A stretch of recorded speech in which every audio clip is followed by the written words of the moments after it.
questions for oral answer. I call on Government Order of the Day number 1. Children, Young Persons and Their Families, Oranga Tamariki Legislation Bill, first reading. The Honourable Anne Tolley. Mr. Speaker, I move that the Children, Young Persons and Their Families Oranga Tamariki Legislation Bill be now read a first time, and I nominate the Social Services Committee to consider the bill. Mr. Speaker, this bill provides the foundation for transformational reform across the care, protection and youth justice systems and support for the Ministry of Vulnerable Children, Oranga Tamariki, which will focus on 5 core services: prevention, intensive intervention, care support, youth justice and transition support into adulthood. It represents the most far-reaching changes to the Children, Young Persons and Their Families Act since its commencement nearly 30 years ago. It also amends the Vulnerable Children Act and makes some minor amendments to other legislation.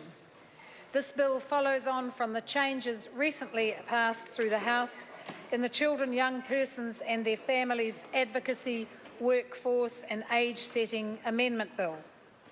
This bill will ensure that we place children and young people at the heart of what we do so that we can provide them with safe, loving and stable homes and the successful lives that they deserve.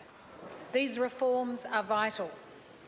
We have heard time and time again of the poor long-term outcomes children in care face.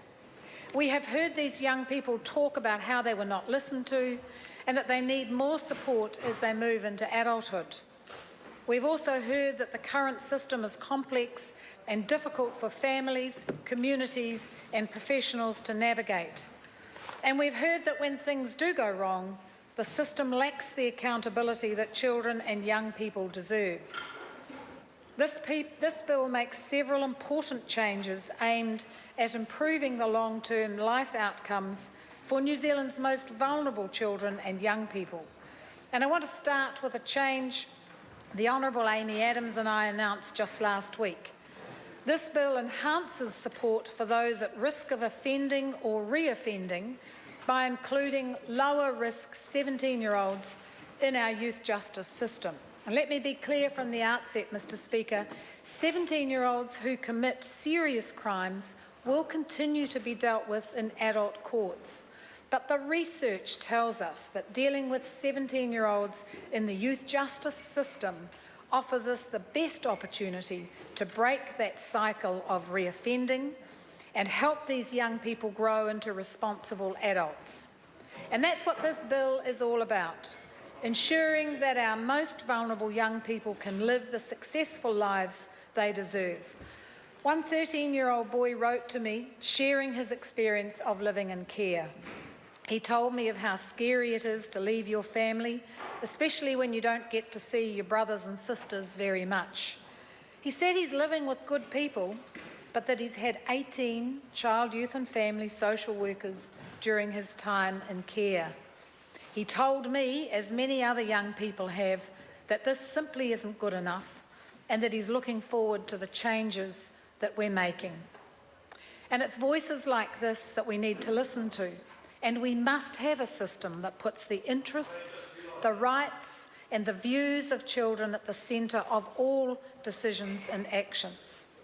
To provide the foundation for this new system, the bill makes changes to the purposes and principles of the Act to embed a truly child-centred approach and ensure children's and young people's participation.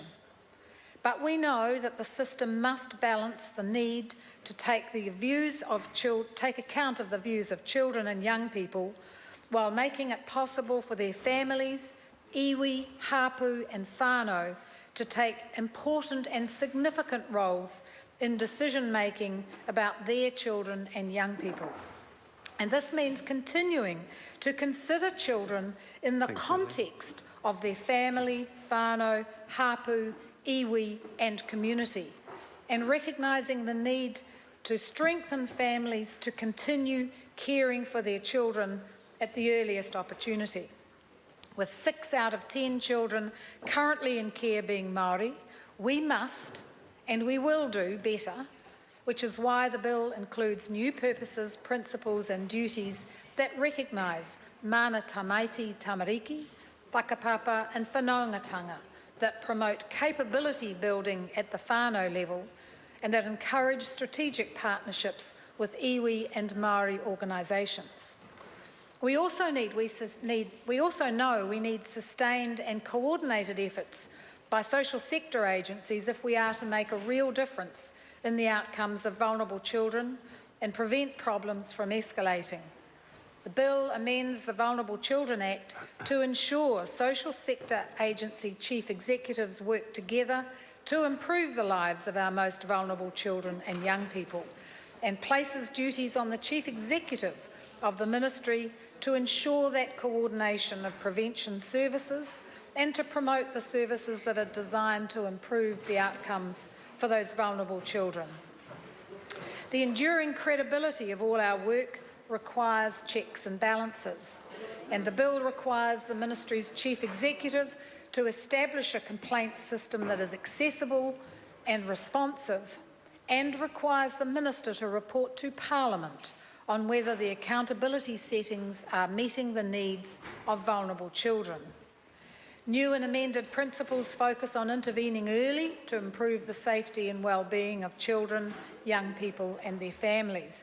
And these changes will support a change in focus from crisis management to proactive and early support, so that families are assisted to provide the love and care their own children need and deserve. Where a child is unable to live within their family, arrangements need to be made for that child to form a stable and loving relationship with a caring family at the earliest opportunity. But make no mistake, these changes do not diminish the central role of parents, families, whānau, hapu, iwi and communities. Family placements and community placements will be considered in the context of the best interests, needs and views of the child.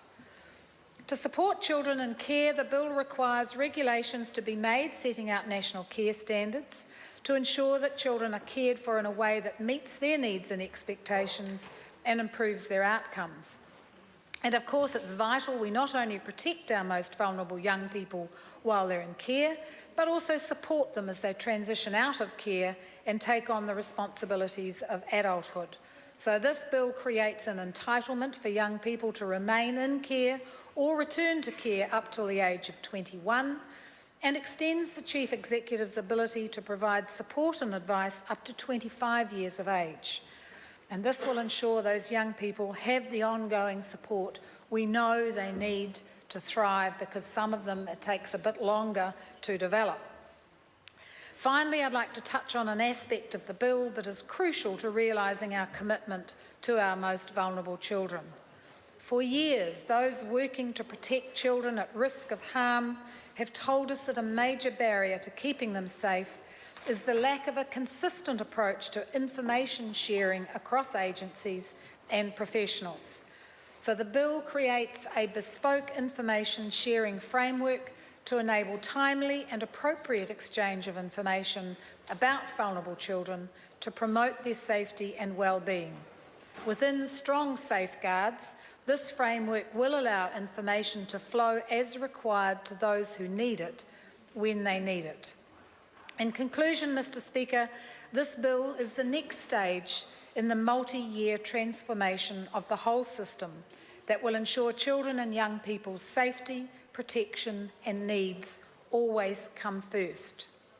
It is important that the public, professionals and, most importantly, young people with experience in care have an opportunity to have their say on the bill. And that is why, alongside the Select Committee process, I will be continuing to actively engage and meet with young people in care, with communities, with iwi chairs and organisations like the Māori Women's Welfare League in the new year. Mr. Speaker, the changes needed to achieve these are too important to leave to recommendations and goodwill, as so many past reviews have done. achieving real and enduring change that improves the long-term life outcomes for our most vulnerable children and young people requires bold legislative reform. And that's what this bill is about. Mr. Speaker, I commend this bill to the House.